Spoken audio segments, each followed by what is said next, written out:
super. We are live. We have been talking Magic, and I've been predicting all the colors she's played, all her deck types, pretty quickly, right? Because I play white, and it's very, very easy to predict what is going to be a white deck. Actually, no. It's when you said life game, because white could actually, Oh. to be fair, white in Magic has a surprisingly good versatility. You can do almost anything blue does, almost, right? And your creatures are like cost for cost the best creatures in the format usually. Yeah, but like you said earlier, modern cards are a little Yeah, tricky. you play modern, which I applaud you and kind of fear for you at the same time because modern is just, and I won't touch that format anymore. It is like, because now with the way all the cards they've printed since, right, the games are over in like a couple turns. It is disturbing Wow. how quickly Well, to be fair, it's been a couple years since I've played, and since I've played in a group, other than playing just the husband. Yep. So This is why I stick to Commander. I like Commander. Commander is very, you can have fun with it. Everybody feels like they can do stuff, and you don't need to break the game wide open because nobody wants to do that. yeah. Well, and the decks are so much more versatile, I think, because you have more cards. Oh, absolutely. So But you're a white player. yes, I like white. I Yeah. something about the cards, just the life gain thing speaks to me.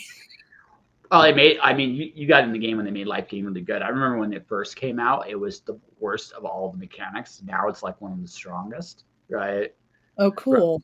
Because okay, so Magic's gone through like 3 or 4 different phases. So the first phase was spells, like really powerful spells, right? Mhm.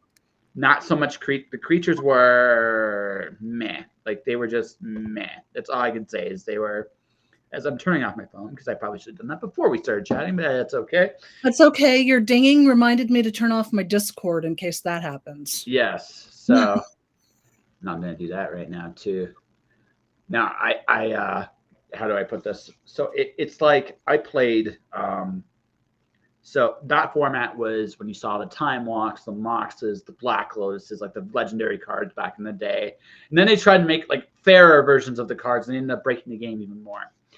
Then they figured out that you can make creatures as good as you want to make them, just about. There are some limitations, but you make creatures as long as you have decent removal in the format, you can make creatures really good. Then they went into planeswalkers, which is still a relatively new card, although not as new as it once was. It's now a regular part of the game, and they've just introduced battle cards for the first time ever. So they Battle. were so basically, so they are cards you put into play. The player puts into play, and you pick up. And these are really good in Commander. You pick an opposing player, so the opposing player can defend the territory you're trying to invade. So you have so much hit points you have to hit. If you defeat the siege, you flip the card over and you get a creature, a spell, an enchantment, something happens when you win. Right, so Oh. it's neat. It's a new mechanic they just introduced in this set. That literally just came out. So they've added some new stuff to the game.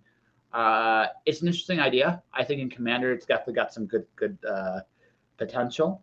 I'm filing that away for future games with my husband. Yeah. So the set you're looking for is March of the Machines. Also, the Planeswalker you would particularly love is in there.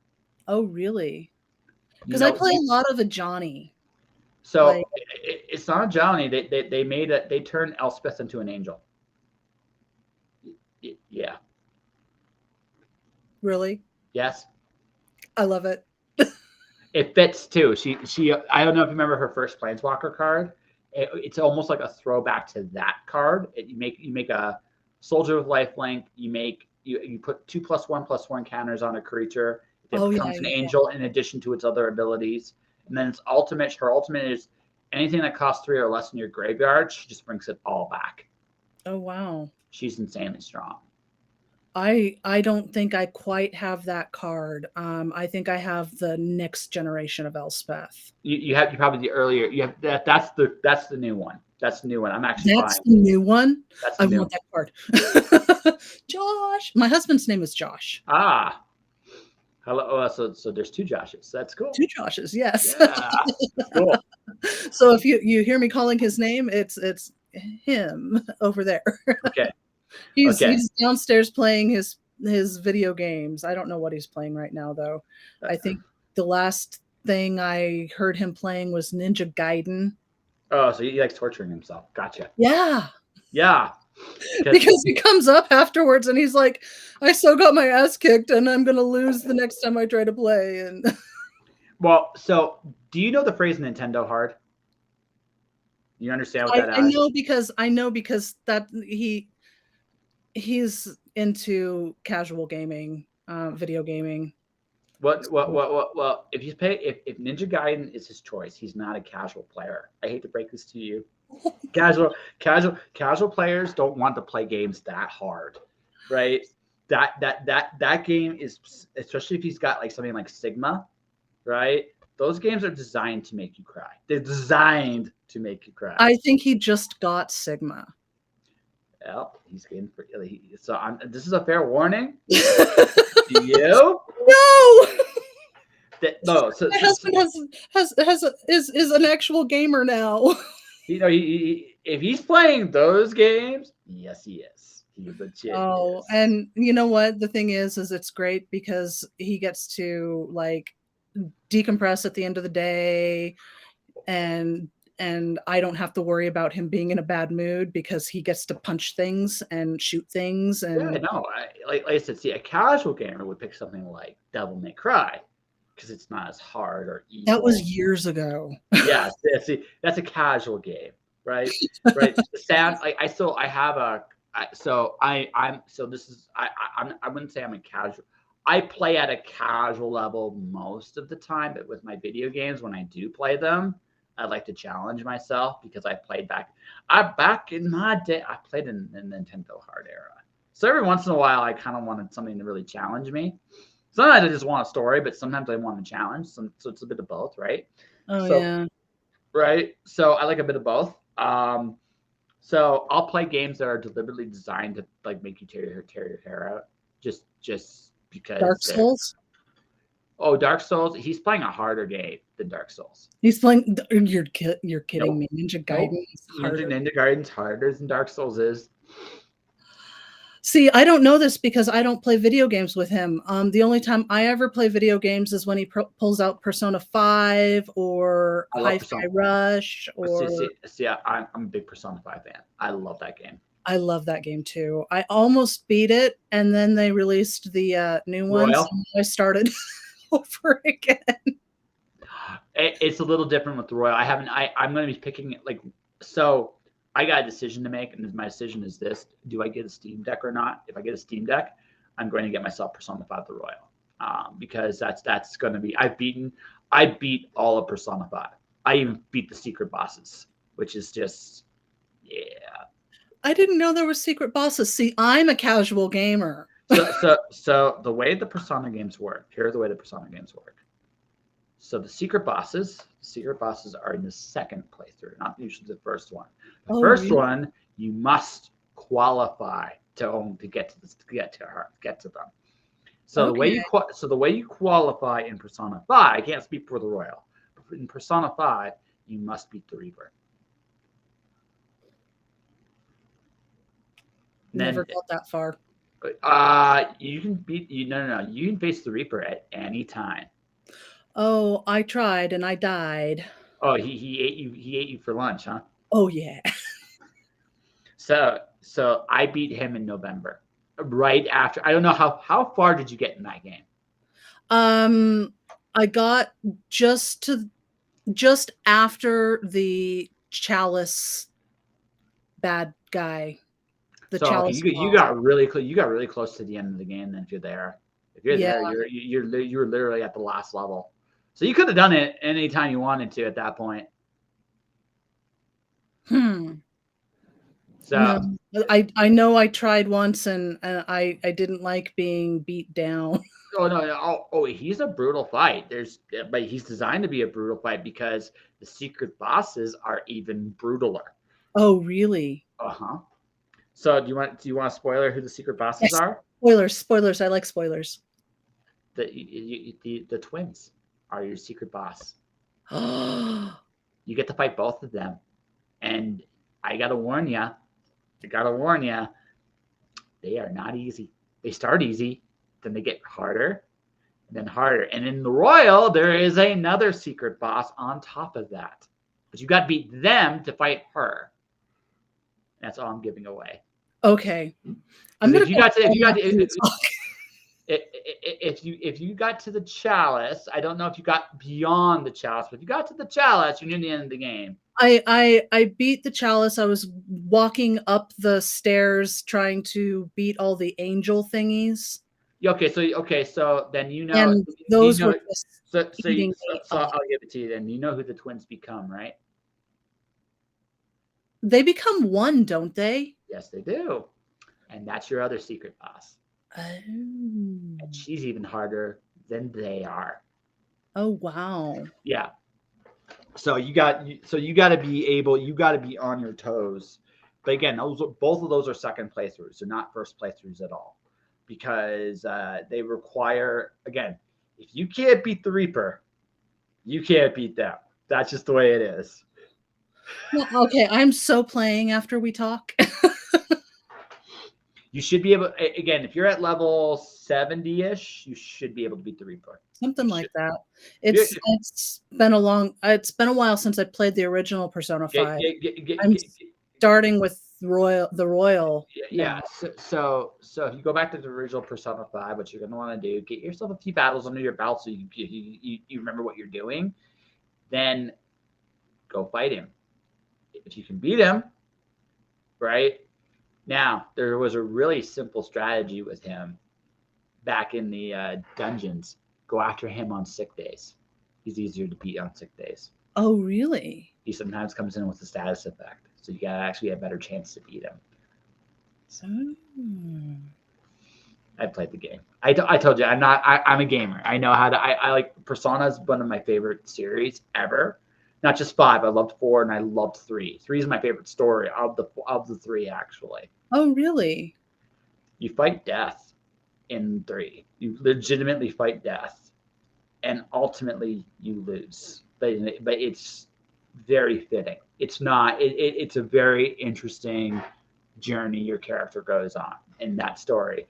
He's also insanely strong, right? Because he can fuse two personas together. One of his attacks, if you build yourself up correctly, also possibly the hardest secret boss of all time is in that game. It is. That one is evil. Like Dark Souls evil, actually. Like that's how you. Okay, I'm not going to play 3 then. Oh no! Casual. No. So Atlas used to be back in the day. This is like a back in the day thing. They also they enjoyed making gamers cry. That was their bread and butter and stuff, right? So that was what they did. So 3, if you got to a certain point, sometimes you went too a little too fast, you would fight monsters and they would just spam instant death spells and just kill you, which is just evil. But no, the secret boss is one of the hardest fights I've ever done in any game. The only saving grace in that fight is her pattern is the same each time you go through it. But that's your only saving grace because she is ridiculously hard. And if yeah, I got worked quite a few times by her. So just like I got worked, she Yeah, was. I don't like getting worked. I don't mind being pushed. Like the thing about me is I like, again, I like a challenge. Like I don't want. I want to figure things. Like the thing about video games, the thing I love about video games is they push you. They can push you if you pick the right game. Like it doesn't matter if it's Tetris or if it's Mario Party or if it's Persona 5, or if it's, they stimulate the brain in ways that what television does not. Like, I don't watch television. Like, I've practically given it up. Oh, that's sad. I'm watching anime right now, and I'm having a very fun time watching it. I still occasionally binge anime. I still have a DVD collection of stuff, but I watch television in very slow moments. I don't do it quickly anymore because I like my brain being stimulated, and I find with again in the occasional right mood, and if the show is really good, I'll. So modern era, The Boys, DC's Harley Quinn, and the Wheel of Time.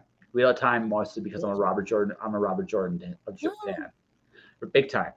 But that all said, I rarely go modern. And in my anime section, I love Full Metal Alchemist, Fairy Tale. You're like, I love you already, right? I love those two. I love. Codegeass is another one I really enjoy. I love Dead Man Wonderland. I love, like, I read a lot. I have actually, in the course of the last few years, I thoroughly enjoyed the Japanese light novel. I think they're so cool. The idea behind them is so cool. It's like, so I grew up on 19, like pre my dad being alive, pulp stories like Edgar Rice Burroughs, Robert Heinlein, Isaac Asimov, those kind of things, right? Japanese light novels are like the modern day pulp. What was the name of the author again? Of which The light novel that you really enjoyed. That Oh, you just geez. mentioned. Class. Okay, so I'll just give you series names. The light novels I really enjoy are Classroom of the Elite. I enjoy that one. It's game theory. It's game theory in a nutshell. I'm enjoying. This one is completely. How do I put this? Trope type. But I'm enjoying. Again, I enjoy it for the simplicity of it. Failure Frame is the other one I'm really enjoying. But again, if you look at them, and I have a little trilogy, like for a kids trilogy one called Dragon and Ceremony. Those are the three I'm reading right now. Failure Frame is very much low level character, gets really odd superpowers. Like, it's as tropish as it gets, but I'm cool with it. Classroom of the Elite is the guy that writes it. He's a game theorist. So all the novels deal with some kind of game theory, politics and game theory combined in very interesting ways. So I really enjoy that aspect of it. It's kind of fun. Those are the ones I'm enjoying. Dragon Ceremony is just a basic fantasy. It's about lost remnants. It's just like, hey, we're finding these ancient staffs and we're trying to figure out who they belong to and why. I'm in. Something simple, effective, right? A little fluffy but fun, and But again, that's what light novels are. They're not designed to be like these big, dense reads. They're designed to be like these really light reads. I can read dense stuff. I like dense stuff too. But what I find, well, the reason why I like the light novel concept, I look at like what urban fantasy did about a decade ago, like, where urban fantasy was, and that it's the same concept. They're just nice, breezy, easy reads, right? And but they're fun. They're good character moments. You get connected to these characters, and you get to do some really, really, really. You read an interesting idea, and I also just love the fact that they like light novels, particularly the night novels. They combine art and story together in sometimes really interesting ways. I love that idea. I think it's something that like Western literature does not do enough. I would agree with that. I think that we get a lot more out of manga and anime, or at least I get a lot more out of manga and anime based on manga than I do Western animation, for instance. So They're slightly different animals.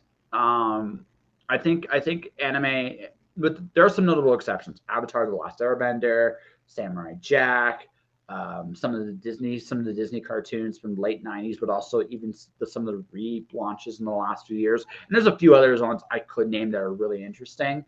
But also, like I said, I love the new Harley Quinn, like the cartoon Harley Quinn. It is silly, so silly. I need to check that out. Harley Quinn is one of my favorite characters in the DC universe. So they actually kept Bane's voice from the movie in there. Bane will break you in like the best way. He'll make you laugh so hard, right? He just will make you laugh because, like, I never thought I'd hear the streets will run with Razzie Zazzy, and I never thought that would come out of Bane's mouth, but it does, and it fits, and it works, and it's funny, and it's a funny take on Gotham's characters. And of all the characters that will blow you away, it's the Joker. The Joker in season 1 is very much the Joker you think about in terms of the comics. The Joker in season 2 and the Joker in season 3, holy, I'm not spoiling it because it's just Okay. you will look at where he goes and you're going to think to yourself when you see this, what the fuck? But also it fits and you're like, this is genius. Like, this is legitimate genius. And that's how, like, Harley Quinn's great. Like, Harley Quinn is a great take. It's a fresh take on DC's characters, and a take that's also not done to death. It's not like, it's something very, very, very cool. And again, and some characters will grow on you. Like, you'll like Kite Man, and I never thought I'd say that, but you'll like Kite Man. When you watch him, you'll be like, oh my god, he's like a normal guy, a bit of a loser, but a normal guy, right? And he'll have a certain endearing quality to you, right? And that is very surprising. Like I said, DC does animation fantastically well, and it's the one, like, again, it's the one area, and especially in the Western animation, can't argue with it. It's just great stuff. But when you look at the fact that, okay, Fullmetal Alchemist is like an all-time great cartoon, and it's really about brotherhood, family connection, and dealing with the horrible consequences of your actions. No matter how well-meaning, they can be horrible. And where do you go from there? I mean, it's as adult as you get, and it's so good. And I enjoyed both series, but the second series is like the one that's true to the manga. It's amazing. It's so good. That's Brotherhood, right? Yeah, it's Brotherhood. Yeah. Brotherhood. The first series, I like the pacing. I really think the pacing in the first series is really good. I also realized too that when they got to where they got to, they had to kind of go in their own direction because she wasn't done right, like, creating the series.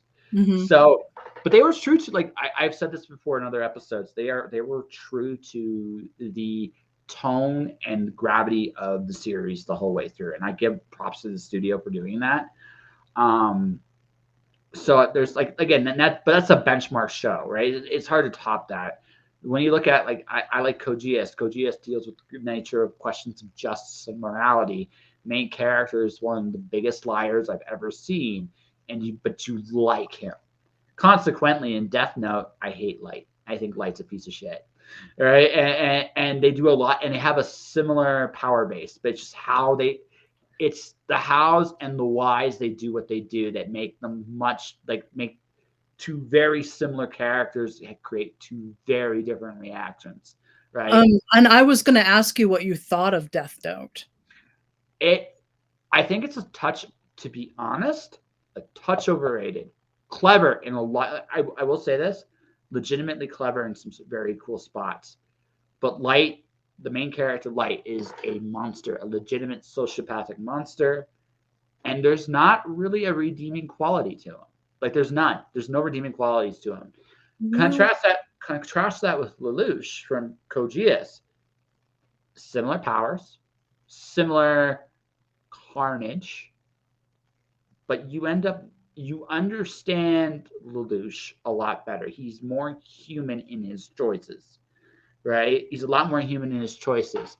He learns from unintended consequences. He learns from his mistakes. He's human. What he wants, I'm not going to say is necessarily nobler, but you understand it a lot. It makes way more sense what he wants and why he wants it, and you understand it. Like, there's definitely a lot. He's a much more interesting character. That all said, I'm not going to call him a hero either. Like, he does some really, really sadistic shit. But not all protagonists are heroes. No, I don't know if he's a villain either. That's the interesting thing about him. And again, saying where he goes and how he gets there, right? You might go, you could make a very strong argument he is the villain of the series, but you could also make a strong argument he's just a protagonist making the best of what he's given, or maybe not. Like that's the cool thing about him as a character is he doesn't have the same, like Light's just a douchebag.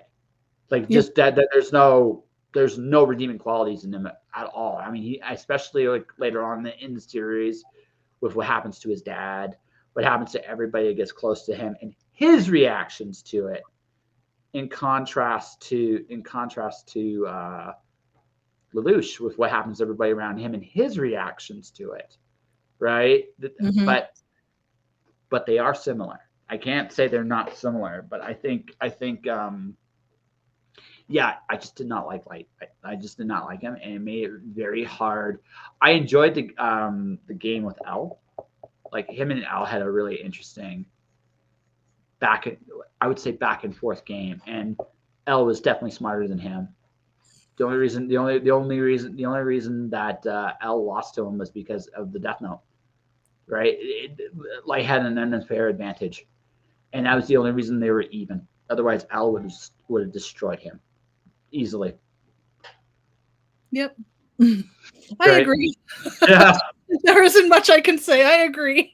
Well, it's just that I watched the series, right? So the first season, in my opinion, is really good. The second season isn't as good, right? It's kind of, it makes sense to where they went, but it's just also at the same time it was like, meh. There wasn't a lot of consequences for Light. I wouldn't go that far, but okay, fine. He didn't react the way that I expected him to react to the consequences he had. He was very much, like you said, a protagonist that was psychopathic. Well, he had absolute power. He won, technically speaking. At the end of the first season, he won. Mm-hmm. Have you seen Codegeass? Mm-mm. Okay, I'm not going to spoil. Season 1 is interesting because in season 1, Lelouch loses. In season 2, he wins. But what he really wants is such a different thing than what Light wants when he wins. And Light is just like any other tyrant. He has power and he wants to do everything he can to keep it. That's who he is in the second season. He is the man. He is basically he controls the whole board. He's a little board. The people he cares about, quote unquote, cares about. He doesn't care about anybody. That's the best point. Cares about. That's the quotation marks, right? Quotation marks, yes. No, he doesn't. Really, he doesn't. Yeah, so I mean, which is why I don't really believe there were a lot of consequences that were going to affect him. Oh, well, okay, but I mean, that's real life too. Like, there's sometimes we have consequences that happen to us we don't care about. Because what we want is we're willing to pay that price, right? The thing about the only thing I will give Light is this, right? He didn't, until the very end, he was willing to pay the price. And I only fully realized the price, right, until it was far too late, but he was willing to pay the price. He didn't care because he knew, like, what he thought what he wanted was some grand, noble, bullshit thing, right? That's what he thought. And when he was finally caught, when he was out of tricks, when it was just him and Ryuk, right? It was just him and Ryuk. When it was just him and Ryuk, that was probably the moment he realized what he lost, right? Because again, he was about to die, and he died alone. He died in an abandoned building, right? Mm-hmm. And he died the way he killed so many others. At the end of the day, his name is written into the notebook, just like everybody else, right? I guess you could say that was like the whole point, like the whole theme or moral of the story, if you will, that in the end, your name's always going to end up in the notebook no matter what. And does what he did really matter at the end of the day? That's that, right? That's the real question with him. And and it's when you see that, it's like, okay, it kind of makes the whole, like I said, first season of Death Note is got some brilliant moments, incredible animation, incredible direction, some really good cat and mouse. Right, a really good cat and mouse. There's some really good ones, but at the end of the day, when he wins, it kind of kills the whole. It kind of killed the whole point. I always. It's almost like they didn't think they had a second season coming. Like they didn't. No, they probably didn't. I mean, sometimes what happens when you do this stuff is you like, you know this too. Sometimes you read a book and you say everything you're gonna say, and then suddenly you got a hit. Mm-hmm. Then the people in charge go to you, hey, listen, we want another one. And you're like, but I don't know what to say. Here's this big giant pile of money. And you're like, I'll figure out what to say. Yeah, I feel that with my third book right now. yeah. But that's how it goes, right? I don't know what I'm supposed to say. I thought I said it all in the first 2 books. And then they're like, here's money. Shut up and do it. And you're like, okay. And then tears in your eyes a little bit. It's like, I don't know what to do. Yeah. At least I'm on my final edit right now. So I'm apparently catching plot holes that nobody else caught, though. And I'm very behind. It's all good. But I mean, so if the third book does really well too, will you be like, have to go back and do a fourth? No, I'm only contracted for 3. What if they throw piles of money at you? No, not for a while at least. And I am published by a small traditional publisher, and they don't have piles of money to throw at anybody, really. Yeah.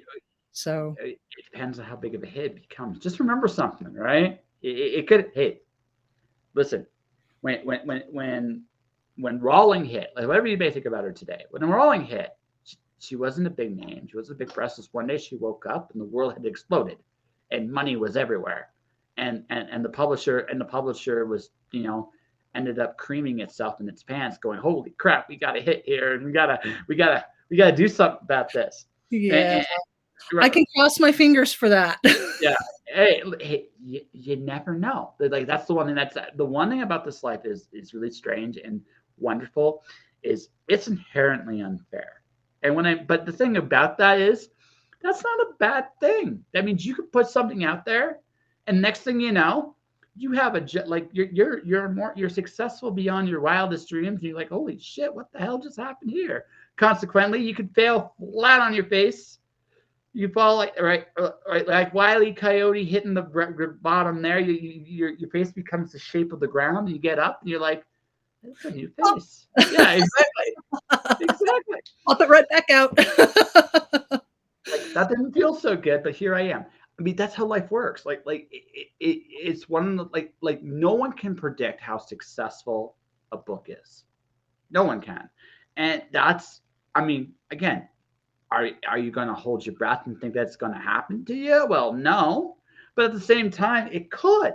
Right? That possibility does exist, and there is a path in whatever fate that is laid out, but there is some sort of alternate universe where my books are extremely successful. And again, they're not right now, but no. but tomorrow you never know. And that's the thing, right? That's how this works. Like one day you wake up and again, in the process of doing your journey, you don't plan for giant piles of success. You hope, but you don't plan for it. You just do the work, whatever the work is.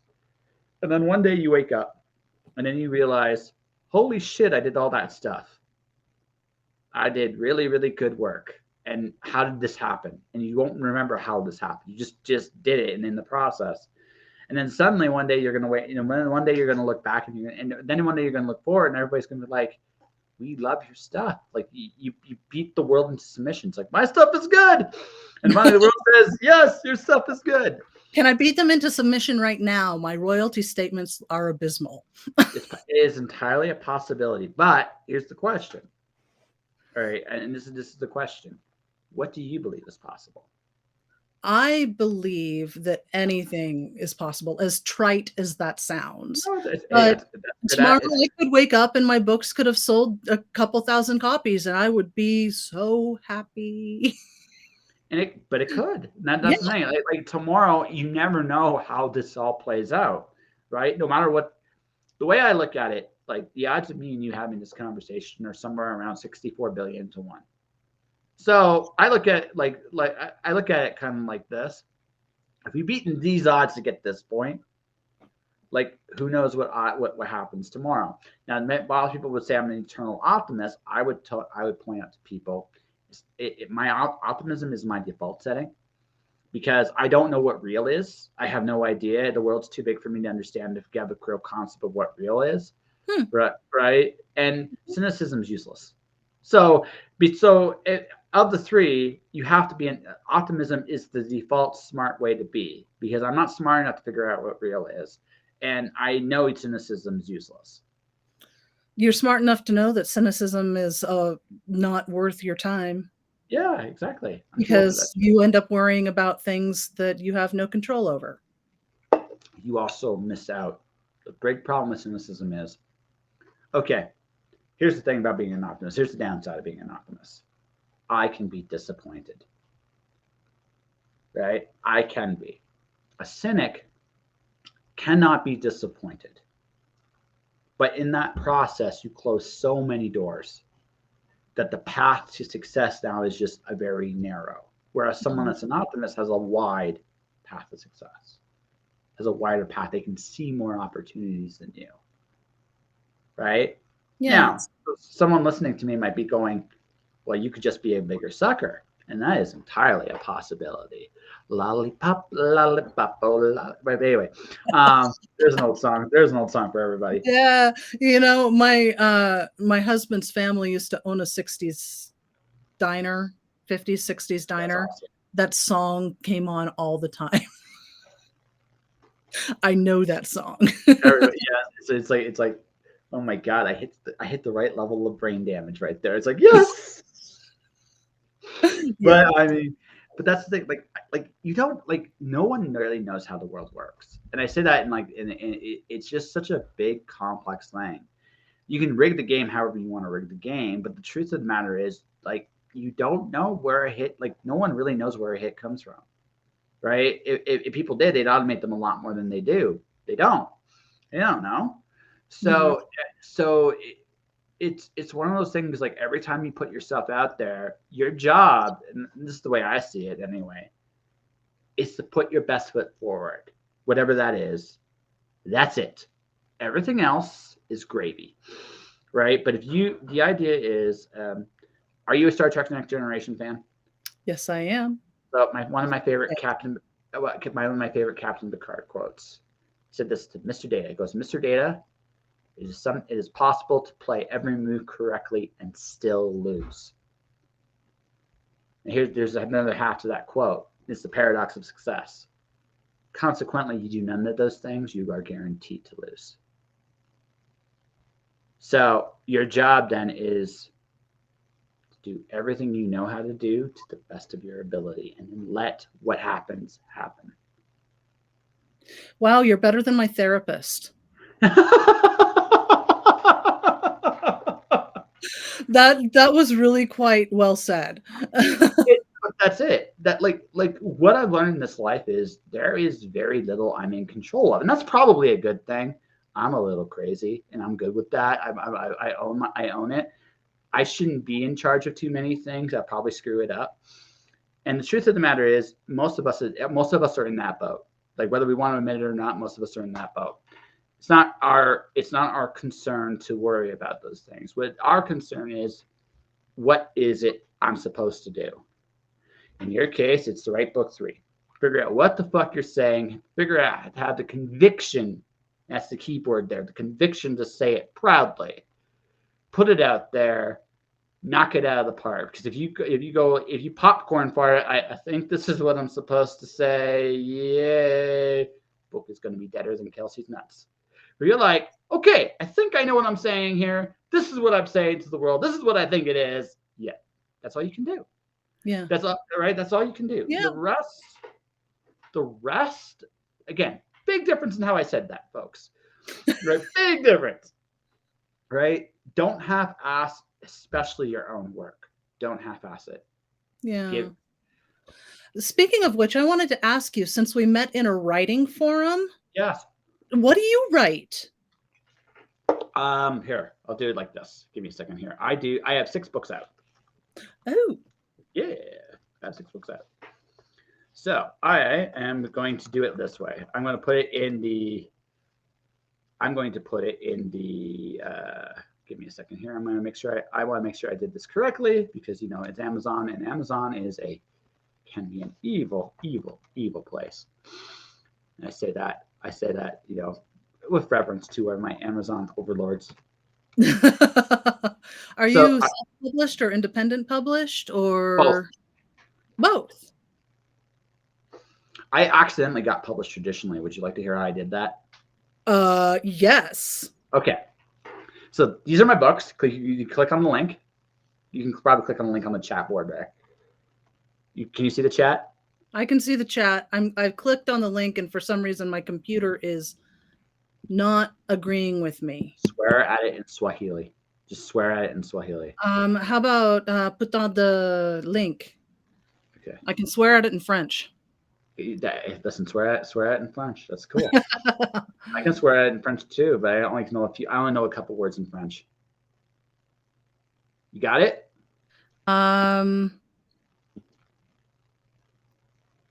I see Joshua Pantelleresco. Yes. Woohoo! That's my last name. And I see the Alice Pandemic books. Yes. Are those yours? Yes, they are. And The Watcher? That's the one I accidentally got published traditionally. Oh, really? Yes. Actually, and as a result, I had 2 more published traditionally from that for the same series. So yes. Wandering God is book 3. And Stormdancer's book is booked, and Stormdancer's book 2. So are they look to be fantasy? That's not right, is it? It kind of is. Kind of is. Kind of is. It's epic poetry in telling a fantasy style story. So here's what happened. This is what. So let me tell you this story. Okay. Alice, by the way, Housel is in that format too. But I'll get to that. One's also how that happened was hilarious too. So I'll tell both stories. First story. I had gotten my ass kicked in Arizona. My teeth on top got heavily damaged. That's why these ones are fake. And I decided that I was going to get back into the writing thing, do it again, do it right under my terms. But I also wanted to write a longer poem. I did like a poetry collection way back in 2005, just a bunch of one-shot poems, just me who I was at the time, my best foot forward, as they say. This was a similar concept initially, but I wanted to write something a little longer than a page. So I decided that I was going to come up with a story. I had this thought in my head pop up about a slave boy looking up in this tower where he's looking out for storms and stuff. And in the ground pound, there's like his family being held up by dragons, right? And so this is kind of one of those weird concepts in my head. So I wrote the first chapter, which was all I was planning to write. I read it, and I liked it. I really did. I think this is pretty good. So what happens next? So chapter 2, I decided to write chapter 2. He kills his dragon master, goes into the wilderness. Okay, I can't end it there. So chapter 3, which is one of my favorite things I've ever written, is his first night alone in the wilderness. Also coming in terms that he actually killed somebody, right? He actually killed somebody. So this is some heavy shit. And this is chapter 3.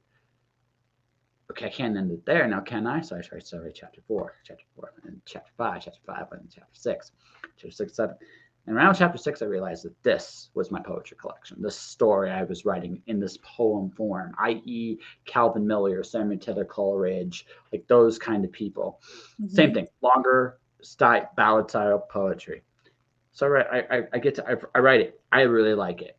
I go to a comic shop because I love comic books. and I see somebody. I used to work at a Kinko's Wish. She's gotten published in comics. She does these really cool illustrations. I'm like, fuck it. Let's see if she'll actually draw for me. She does. That's her cover. Florence Chan is one of the most professional people I've ever had the pleasure of working with. So this is all kind of magically working out already, as you can see. Mm-hmm. My master plan was I'm going to publish on Smashwords, and then I was going to sell copies at conventions. I wasn't interested in looking. I wasn't even looking for a traditional deal. So somebody I interviewed a long time ago buys the Smashwords. She reads it. She likes it. Goes, hey, I really like it. What are you going to do with this? So I tell her what I just told you. Her response was this: I really like this. I just signed a deal with Ingram Spark. I'll publish your book. And that's how you accidentally write and get published traditionally. That is amazing. That is a wonderful story. That is a wonderful story. And this is my point.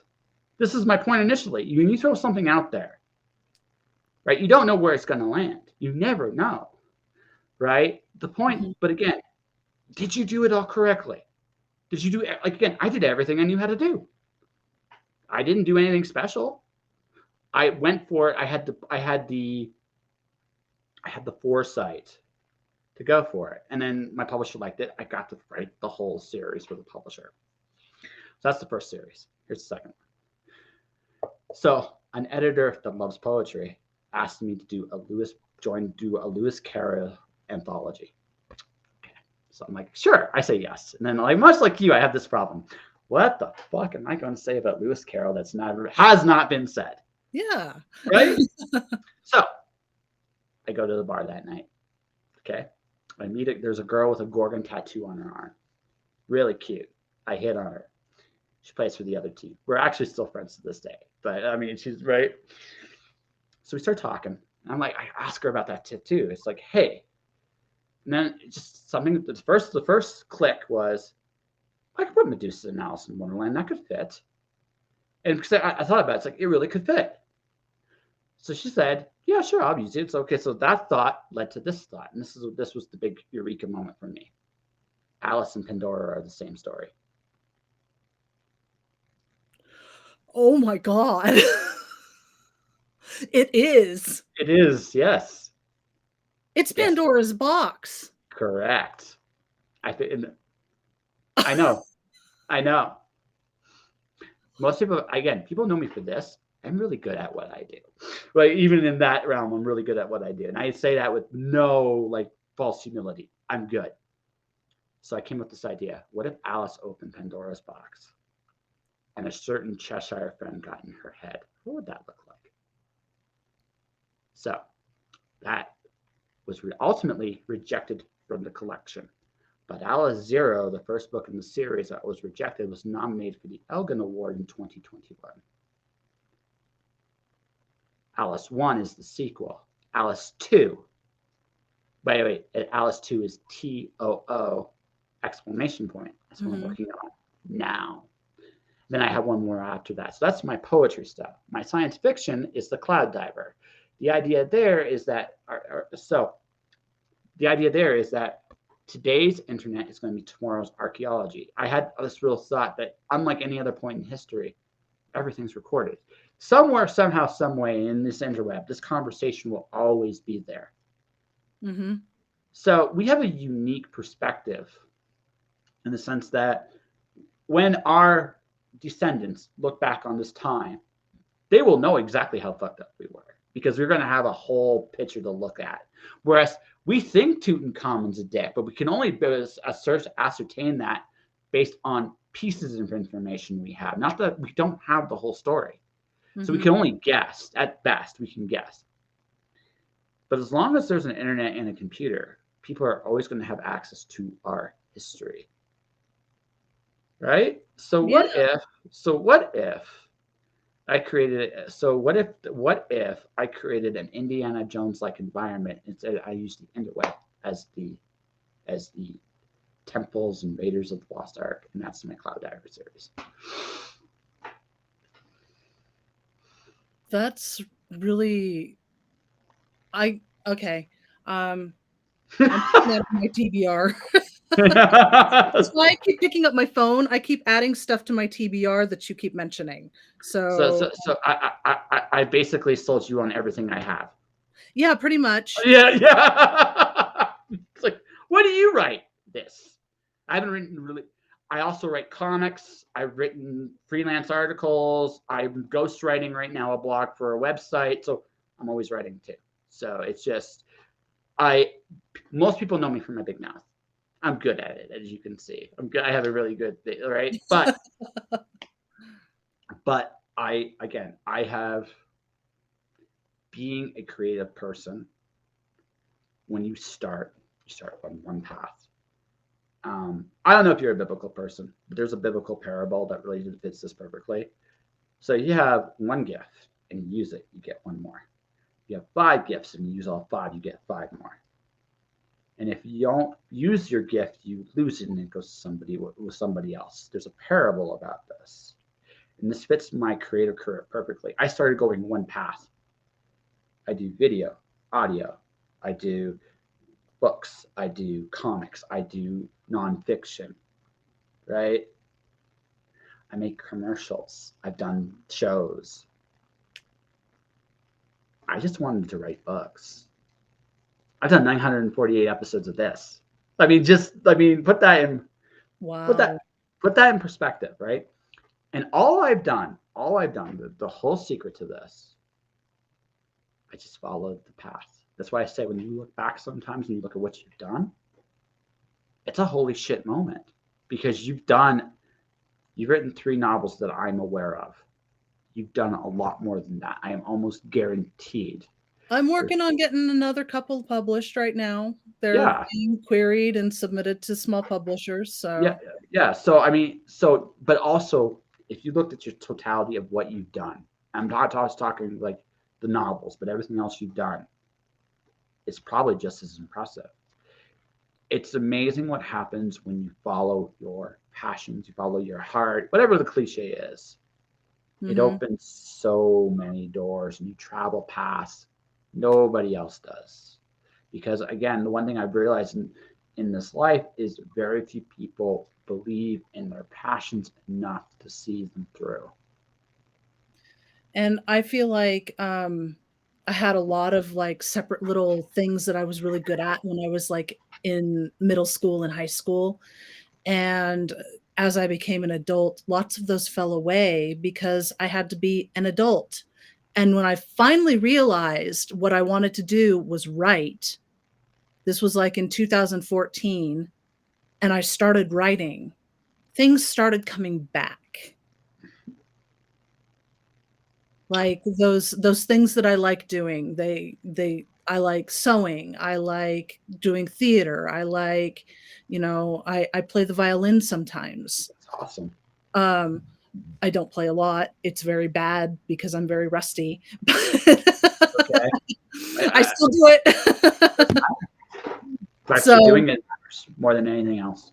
yeah, I love graphic design. I'm trying to work with a friend doing book covers for her, um, and that's like the start of my book cover journey. My graphic design journey is working with her. So So do you want another big thought? Since I were giving you one with Alice and Pandora, would you like another big thought? sure, What if dreams aren't dreams, but simply possibilities if you have the courage to follow through? exactly. Right. And I'm trying to have the courage. It's really hard sometimes, though.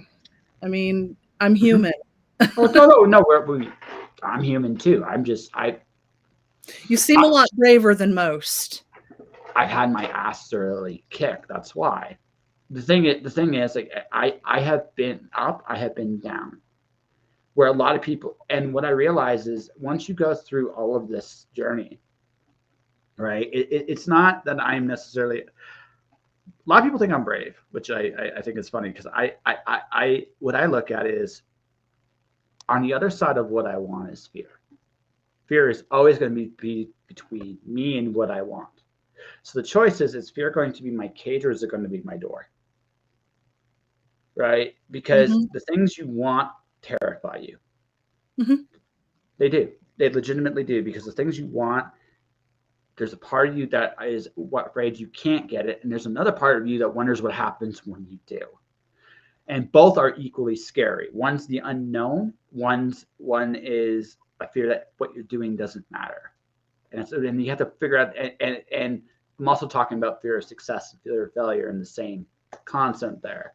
So what I've learned is this: I want 1 million mistakes.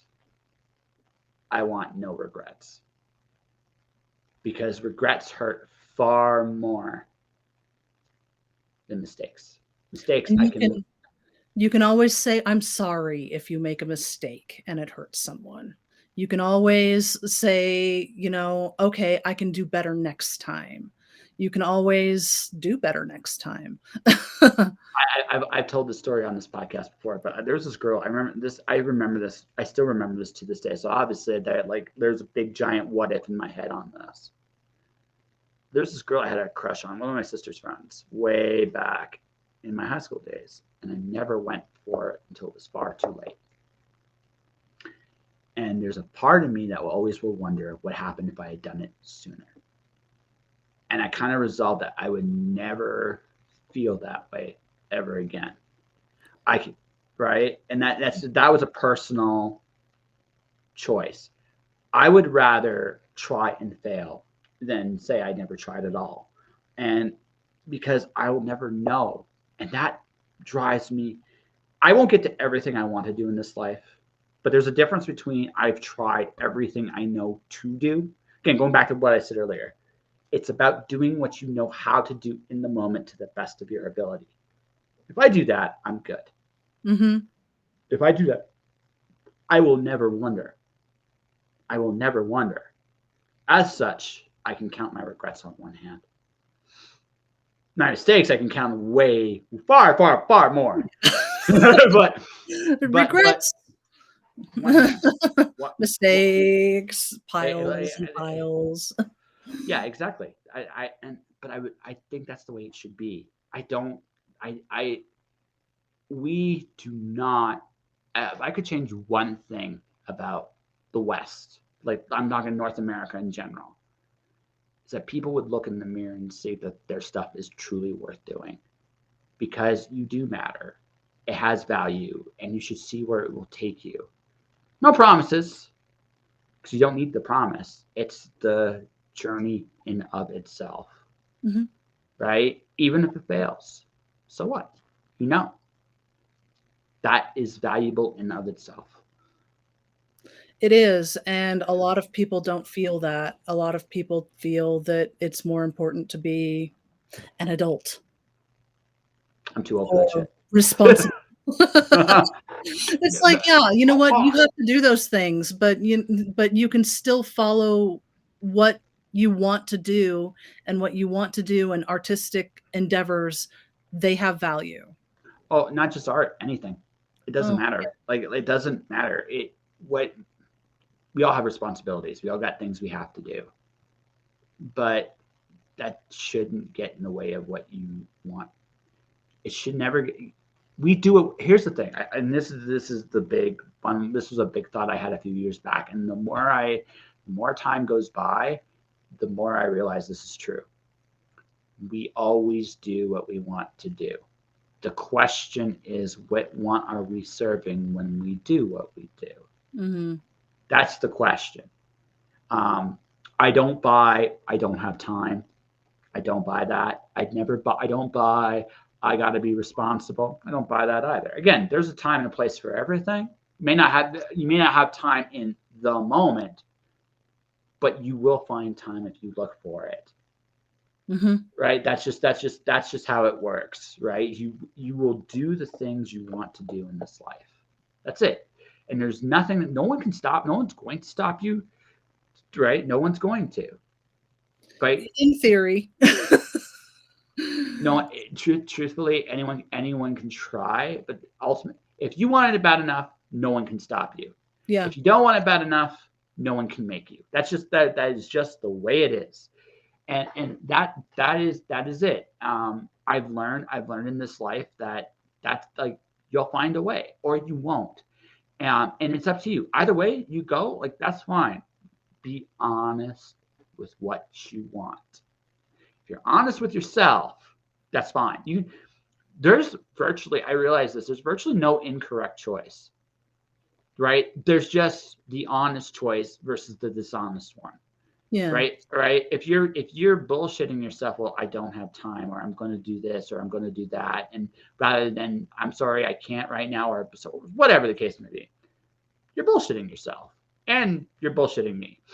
And I care more about the bullshitting me than bullshitting yourself, but it doesn't change the fact. It doesn't change the fact. If it affects you, you're going to care about it. Yeah, well, if you're going to waste my time, I'm going to care about it. Like, I'm 41, so I've come to this is where I've come to in my life. I wait for no one. If I make an offer to you and you say yes, okay, well, I'll follow up and figure out the when, where's, and how's, right? Mm-hmm. If you don't want to, I'll respect that and I'll move on, right? It's the half-assed stuff I don't have the patience for anymore. So if you go yes, and then I can't get a hold of you for anything, I'm just going to leave you to the curve. I'm at that point in my life where it's just like. Well, and honestly, if you're not going to be honest with yourself about the schedule you have, the things that you've committed to, and the things that you want to do, then why hurt someone else in the process? Because people are afraid of what happens when they say no. Because no is a scary word. Oh no, I love the word no. Oh, I do too. I do too. But when you're younger, you're reluctant. Like there's a reluctance. Oh no, I get it. When I was younger, no really sucked. Yeah. Now you realize it's actually a kindness. You're saving people time. Like that's what you're doing, and it's actually a really good. I don't get mad when people say no to me anymore. I get mad when they half-ass it. That annoys me a lot more, and that's where I'm at in my life. I'm no longer, like I said, I just want you to commit with whatever path you're on. I honestly don't care about what path you're on, right? And I don't say that like a negative light. I say it's like, you do what you want. I'm cool with it, Yeah. but be honest with the trajectory you're on. Don't bullshit yourself. And if you are going to bullshit yourself, don't bullshit me. Yeah. That's where I'm at. And that's where I'm at. Yeah, no, I totally get it. I'm at this point where I have said yes to too many things. I now need to say no to things, and I don't want to waste people's time. And if they need to say no to me, all the power to them. I don't care. Yeah, mazel tov, right? It's just like it's life. Right? Or no, it's just, would you like to do this cool thing? No. Okay. Thanks. Thank you. Thank you for the no. It saved me grief. Like I said, would you like to do something? Yes. Okay, when? And I hear nothing. Okay. I'm now annoyed at you. Right? Yeah. Don't waste my. It's like, and you spend time trying to get in touch with that person. Yeah. Or, yeah, I'm over that now. I have some friends who have kind of fallen off the face of the earth, and I've tried to contact them, and they don't contact me back, and it's very sad. But I can't do anything about it. It's about what you can control. So I've been in Calgary for almost a year and a half. And of all the people I used to be in contact with, there's only a small handful of them that maintain contact. That's it. Mm-hmm. So those people I care about. So there's going to, again, I have to own this. I am a touch vindictive. I've come to terms with this. I'm a petty bitch. Yeah. So I will admit I get a little petty. Yeah. So hey, I think it's a necessary thing. Like there's a date in my head. And because I'm leaving Calgary, so when this podcast breaks 1,000 episodes, right? Somewhere when it breaks 1,000, I'm going to take the show legitimately on the road. That's one of the next crazy things I'm going to do because I want to do it. I've met so many people in the last 3 years since the pandemic that I'm like, it'd be really cool meeting some of them in person, and a lot of them share the same passion. So I'm going to make that happen. I don't care, and because I'm not going to live somewhere for the rest of my life that just tolerates that I'm here. I want more. So you kind of want to be what I would call a digital nomad. Not exactly. More like at this moment, to be very honest with you, I am looking for where I fit. But I also, in the process, I might as well have some fun doing it. Right. That's how I kind of see it. Right. Again, I don't, again, this goes back to go back to be honest about what I want. What I want is adventure and connection. Now, there's going to come a point a year or two down the road, I'm going to like, fuck this. I'm going to want to place settle down and figure out my shit. And I may not care who, what, when, and where, and how's in my life at that point. Who knows?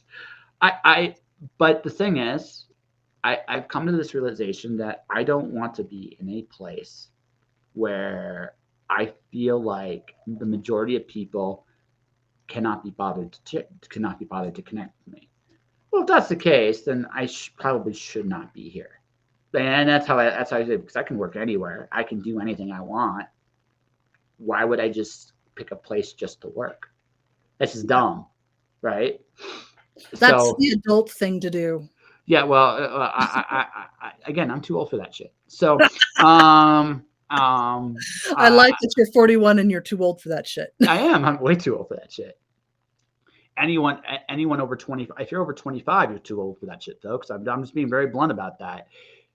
Life, you only have a short time on this planet, and so what do you want to do with your life? And go enjoy it. Have some fun. Again, I don't know where I'm going to end up. Fuck if I know. But when I do, when I kind of feel like I'm in the right where I'm supposed to be, I park my ass. And I'll probably be in some small town in the middle of nowhere. I'm good with that. Right. I'm in it's kind of a small town. It's a destination resort, and there aren't a lot of locals who can afford to live here. So I'm very lucky that I parked myself in a small town in the middle of nowhere. Yeah. Yeah. So I might do the same thing. Or maybe I end up on a beach and on women half my age. I don't know. I don't. Listen. Again, I'm not going to bullshit anybody at this point in my life. Like, why the fuck not? Why not? Yeah. Right. So I'm at that point in my life, and I don't have a place I need to be, and I'm a freelancer. I can work anywhere I want. So that's amazing. Yeah. I can work anywhere I want, and if I need to fulfill a gap somewhere, I'll fucking flip burgers. I don't care. Like I've hit that point in my life. I legitimately could give two shits. So, I'm probably going to be a supervillain by the time I'm 50. It's entirely a possibility, right? I accept that. It's this life is so short. And really, when you get right down to it, you know what really matters? Honestly, it's doing what you love with people you love. That's it. Yep. That is the that is the whole of life that I can figure out. Everything else does not matter. Legitimately. Mm-hmm. So that's what I'm looking for. And if and when I find it, park my ass. And if I don't find it, I'll go to be again half my age. I don't care, right? That boy, right. So that's it, right? I have a very I'm free, and why would I suffer needlessly? Right? Why would I choose to settle for less than what I want on any level at this point in my life? That's a good question. I ask myself that a lot lately. Why would I settle? So why did you settle? I came here because my husband's family is here. Okay. He got a job here that he thought he was going to love and didn't end up loving it. So now he's looking for another job. And I mean, he'll probably end up doing something work from home because he prefers to be home. Sure. And I don't feel like I settled. I just settled down. And again, there's nothing wrong with that. Yeah. Again, this goes back to something I just said. What do you want at this point? I want to write. That's all I want to do. I want to write every day. And that's what I do. Then let's see. You got a man who loves you. He built magic cards. You have a magic. We have magic card decks that we built together. Yes. Yes, and other things you do together as well. Yes. And then you see, you have a man who loves you. That does that. You get to write what you essentially want to write, even though, like I said, that third book was like, what the fuck do I say? Oh, I know. Right. But all of which to say, like, it sounds to me like those two big questions you got figured out. Yeah, I do. It's really kind of, I don't know. I'm very contented right now. There's nothing wrong with that. Yeah. There's again, this is about, again, like what I said earlier. All that really matters at the end of the day is that you're honest with yourself. Yeah. That's it.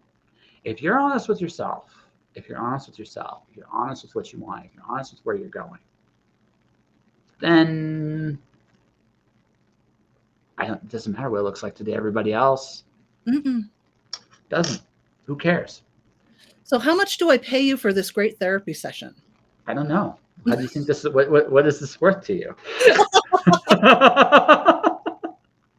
How about I buy a couple of your books? That sounds like a good plan. That sounds like a plan. No, like I said, it's again, this is what I do. I talk to people. I'm honest with people, and again, people feel like I'm trustworthy or something. So, something. You're very insightful is what you are. Yeah, sometimes. Well, the existential things that we're talking about right now, very insightful. Yeah. Again, so one of the cool things about failure is you get to confront yourself. So I ended up working for an author. I'm not going to name names. I actually did talk about him on my blog. I'm not going to talk about what negatively happened. Negative things did happen. I ended up in a very, very rough spot.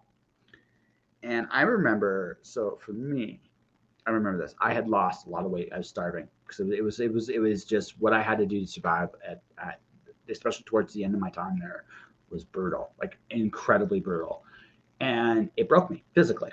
It eventually broke me physically. And I remember my sister of all people, because at that time me and her did not have as close of a relationship as we do now. And she sent me something. So this is important to understand. My mom has everything, like all my first haircut, all the photos of when I was a kid, all that stuff. I haven't seen this stuff at that time for like 20 years, right?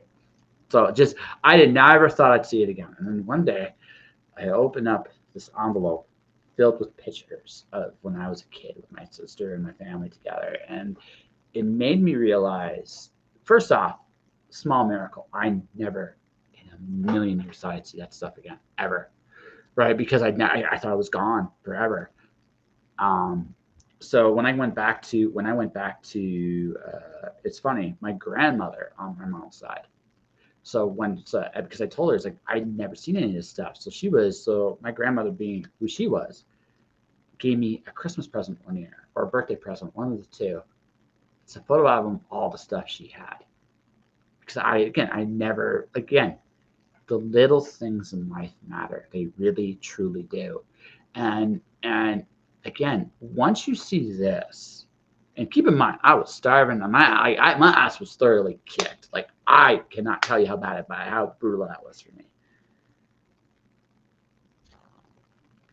I came out of that with realizing that really what truly matters in this world is there are people that love me, and then I went for something that mattered to me. Mm-hmm. And when it no longer mattered that I was there, I left. And that's what happened. And like I said, that particular author and I aren't friends anymore. And I'm now that I'm older, I'm very good with that. Right? I'm okay with that. Right? Because again, when you're younger, you worry about, you don't want to piss people off when you're younger. When you get to there's a certain point in life, you just realize, I'm going to piss somebody off sooner or later. It's gonna happen. Fuck it. I Fuck it. mean, Yeah, totally. eventually somebody doesn't like something you chose to do, and Or what you said or what you done. But I came to this important realization, and that was this. And this was really silly during the pandemic, right? I had my own view on it. It wasn't necessarily the popular view, especially in 2021. But I stood up for myself. So this is what happened. I lost about a dozen people, and I gained like 4 dozen people. Because that tends to be what happens when you yeah, stand up for yourself. yeah, no, that's the thing, right? And that's the whole of it. What I realized in this, again, you got to be true to yourself. You got to be confident in who you are, just like the cat is confident in who he or she is. Little's he. Yeah, little T. I. So a cat has invaded the show, ladies and gentlemen. Yes, of course, because I can't shut that door. That's okay. That's So okay. Like I said, this show has been held hostage by a 3-year-old. It's all good. Hi. There's, I have a kitty. I have a kitty cameo on my show. My life is complete. he's a good cat. Yeah, He yeah. opens doors, and so I can't keep this door shut because he knows how to open the door. That's fine. That's cool. Yeah. So again, going back to what I say, like ultimately, I've learned to simplify life. Not again, simple is not easy. I never say simple is easy. Simple is not easy. No, but when I simplify it, it cuts a lot of bullshit out. Again, I'm too old for certain things. I'm too old for a lack of integrity. I'm too old for people lying to me. I'm too old for people wasting my. I'm just too old for people wasting my time. That's where I'm at. I've hit that point in my life where I no longer have the patience for it. And I'm confident. And here's the other thing: I've hit this interesting point in my life too. The more confident I am, the more money I make. It's a weird thing, but I've learned this. No, the thing is that is totally what happened to me. The more confident I was, the more positive response I got to my books, the more money I made. And it's just weird. I No, never quite equated confidence to. but that's the secret. So I'm going to call you Miss AJ for a second because because it adds a little bit of silly to this really thing. Okay. So Miss AJ, here's the thing. This is what I realized. My favorite William Shakespeare quote is, "Above all else, to thine own self be true." And the only way to do that is to be confident in the person you see in the mirror. Because the moment you do that, you have worth. You see your worth, and you project your worth unto others. And people see you as someone worth it. No matter what you have, where you're at in this life, that is so vital. You can talk to anybody. You can make deals with anybody. I can hit on more women this way. It's great. Right? I'm great. On more women that way too. Exactly. Right. And the thing is, what I found is when I'm myself and I don't apologize for being myself, it's like I'm encouraging everybody else to shine as well. And people are drawn to that. Right. There's a, yeah.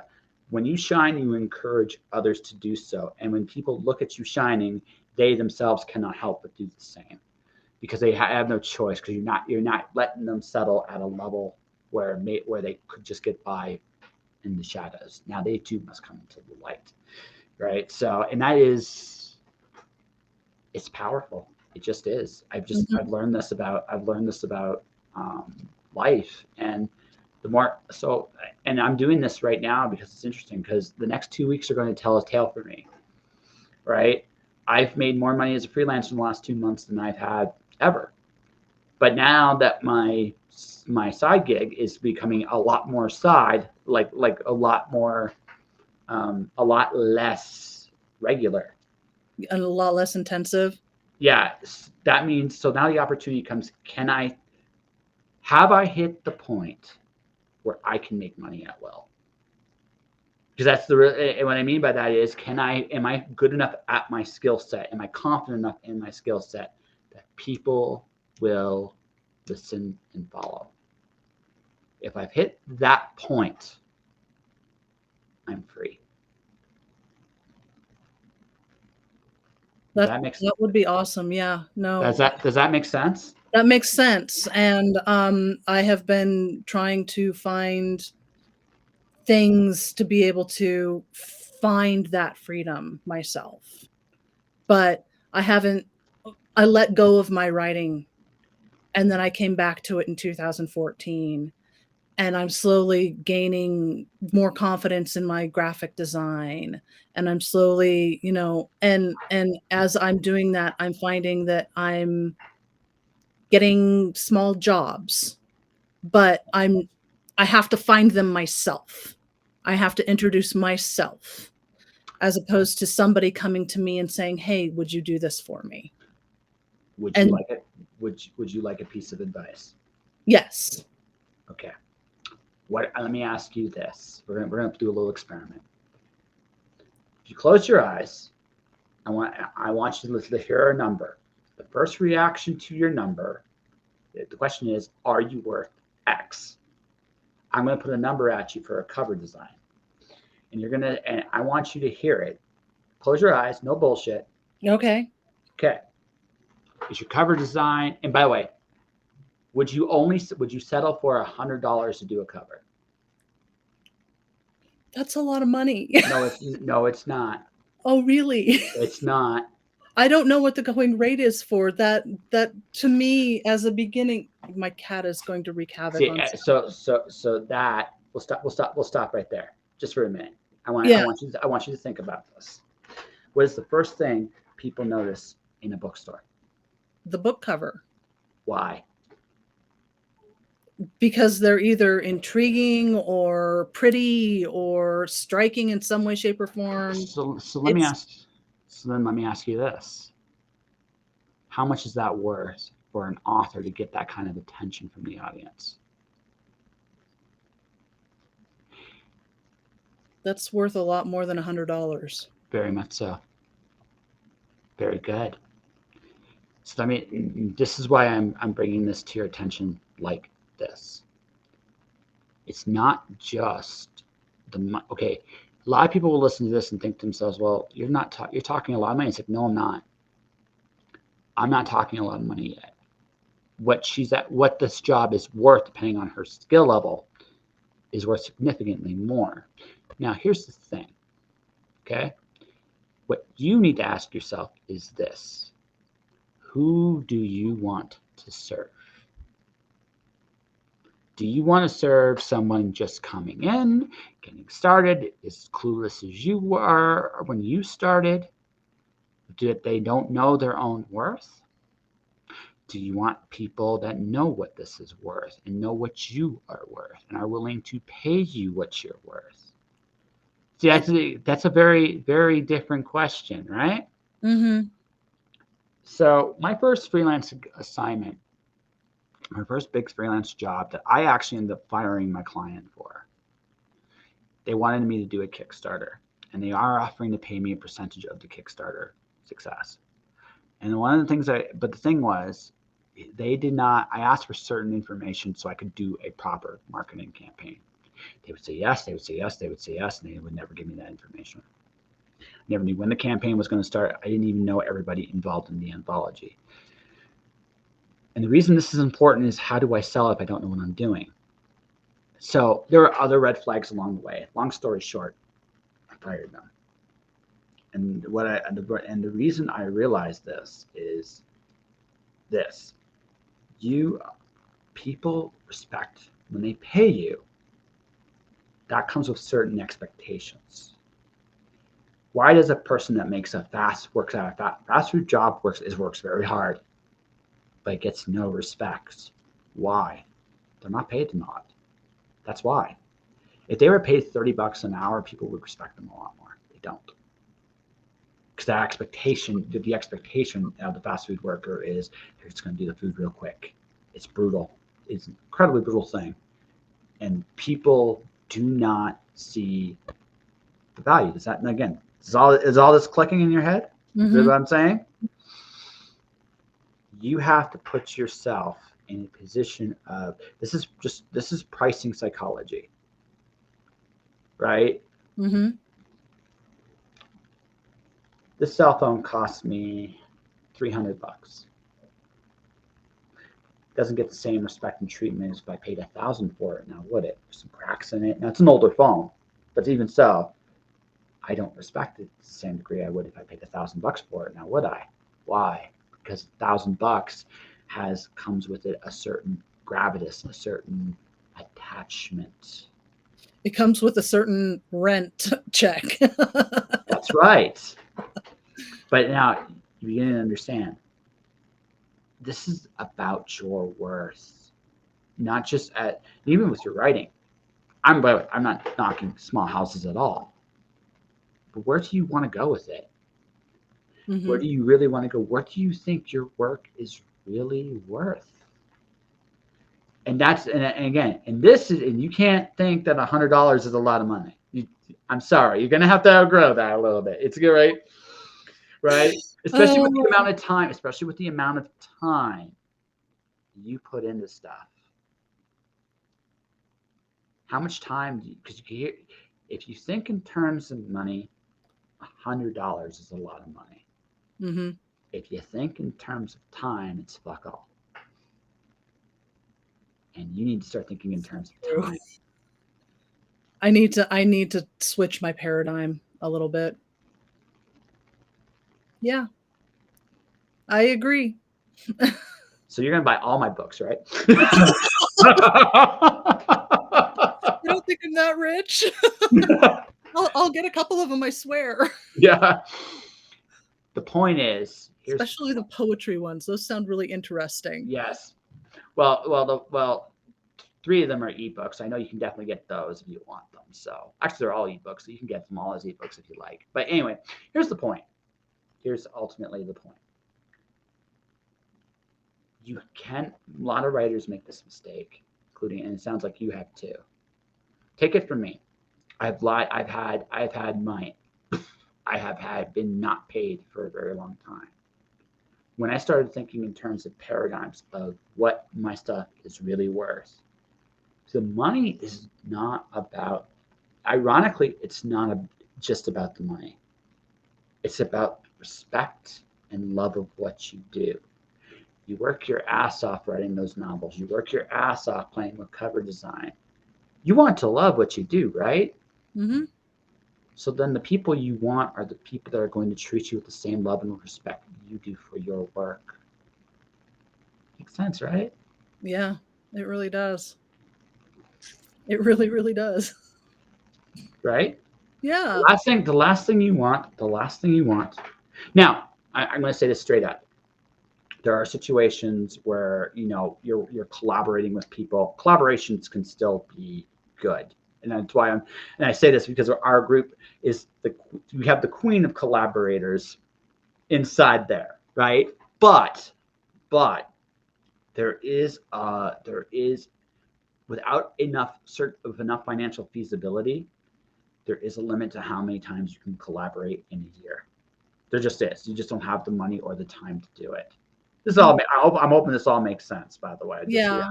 I know Allegra and her collaborators all do really, really well.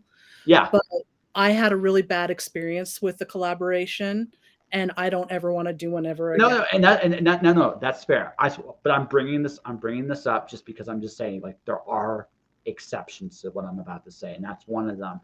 As long as you're not doing them all the time, unless they're making stupid piles of money, in which case, ignore what I'm saying and just keep doing what you're doing, right? But well, she did just make a bunch of audiobooks that cost her piles of money. So apparently she's not doing too well or not doing too badly yeah, with her collaborations. So again, so there you go.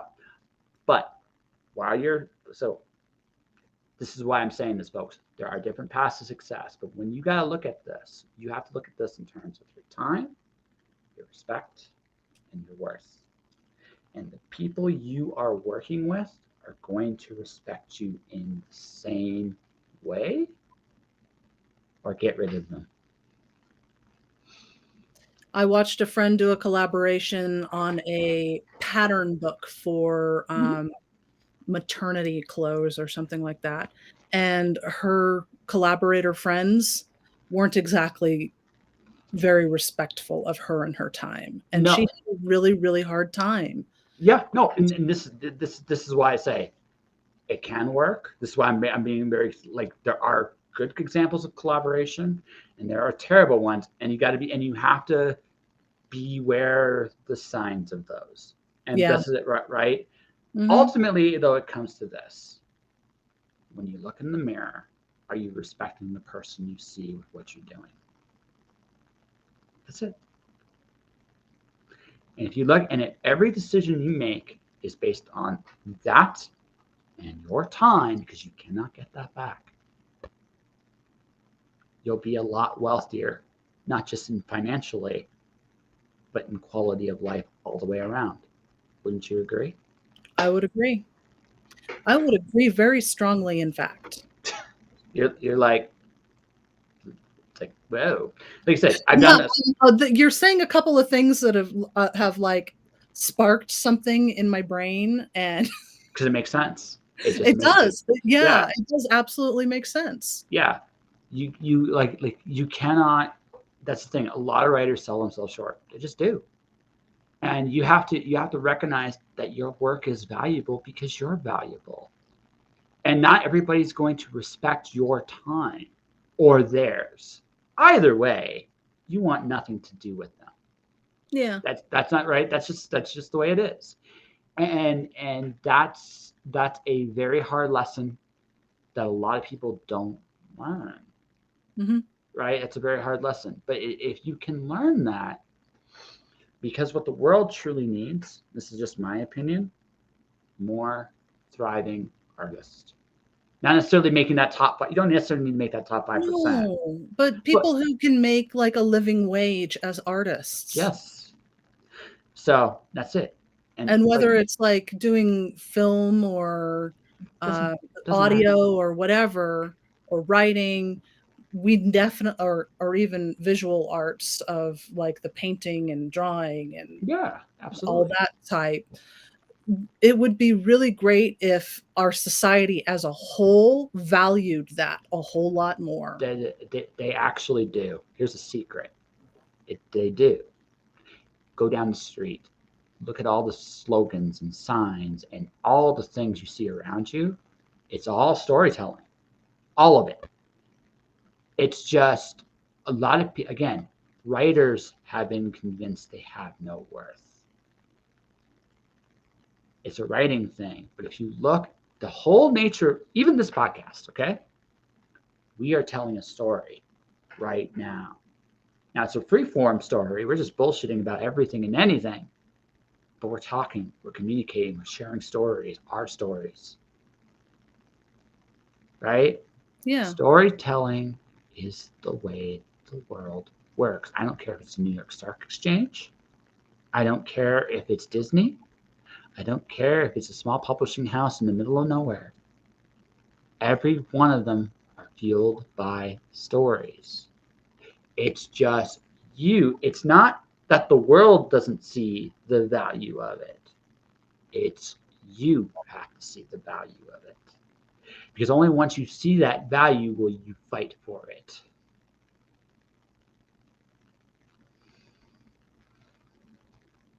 Okay. How many times are you going to make my head explode? I don't know. I'm not trying to. Quit being so insightful, okay?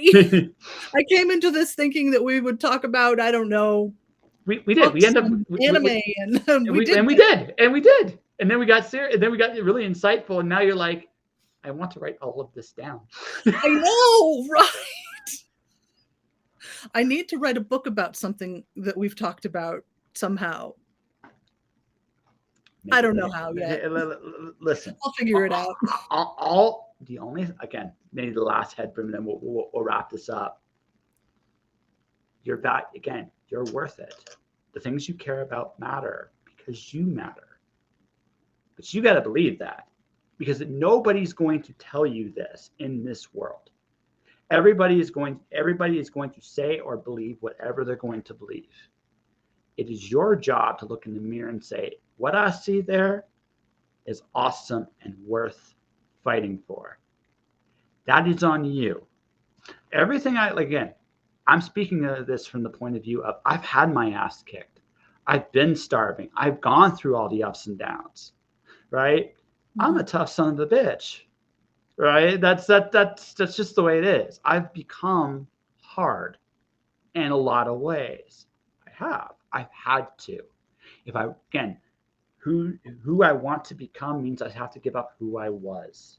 I've had to become a little bit more ruthless. I've had to become a little bit more vindictive. There are monsters in my nature I've had to embrace, but I control them because I love what I do. And I don't want to ever go back to doing anything that I don't love. I don't want to be around people I don't love. I don't want to be around things that are, how do I put this?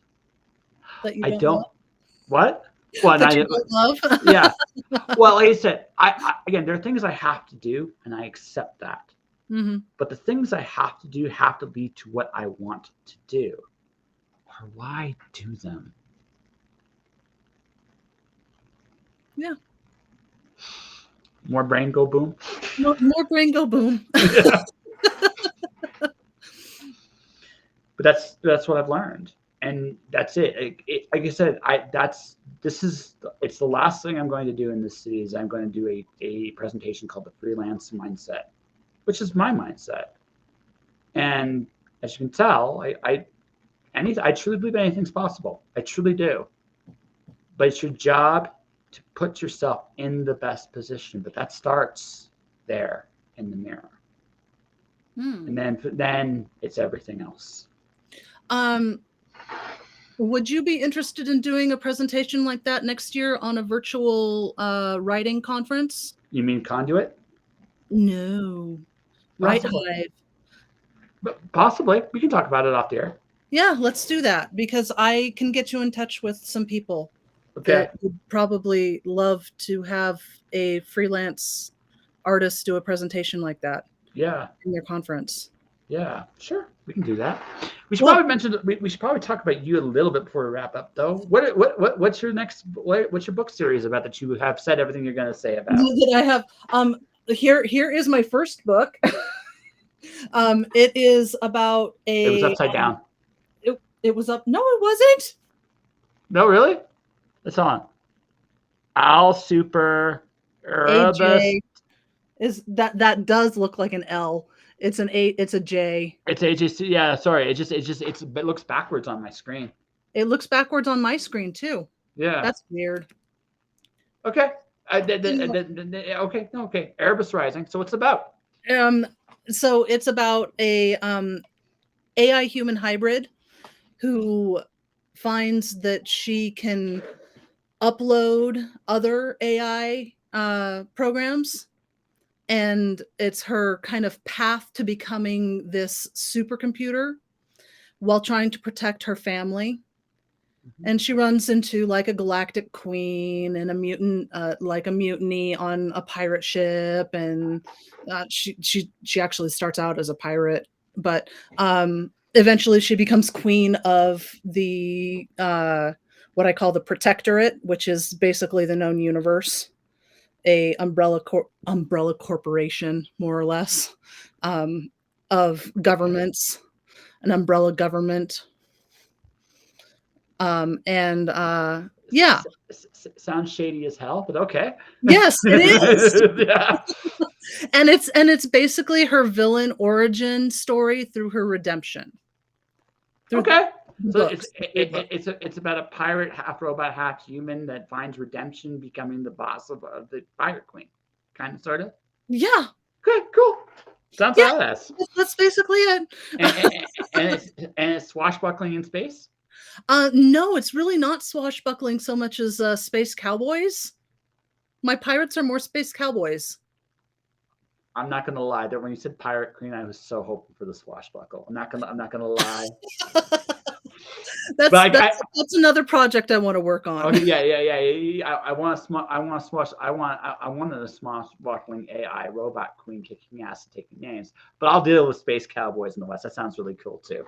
Yeah. So it's more space cowboys, very, space opera-y, and it was a lot of fun to write, and it's been a lot of fun to write. It's just that these last little edits I'm struggling with because I haven't found the joy in it lately, and I need to decide to find what's worth my time in the edits and what I'm trying to say within the edits and get that all squared away. So, well, I wish you luck in finding what you give a shit about. How about that? I wish you luck. Yeah, I need it. Yeah. Good luck with book 3. Good luck with book 3. Do you know when book 3 is supposed to come out? I don't have a release date yet, but I do have a cover. I can share it with you in private. But sure. It's called Queen of the Black. Queen of the Black sounds dark and treacherous. Can't wait.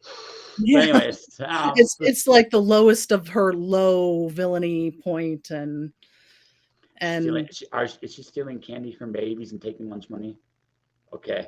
So part of her AI powers is that it's a blood-borne AI in her DNA, and she can manipulate life energy by using her blood to infect people and machines.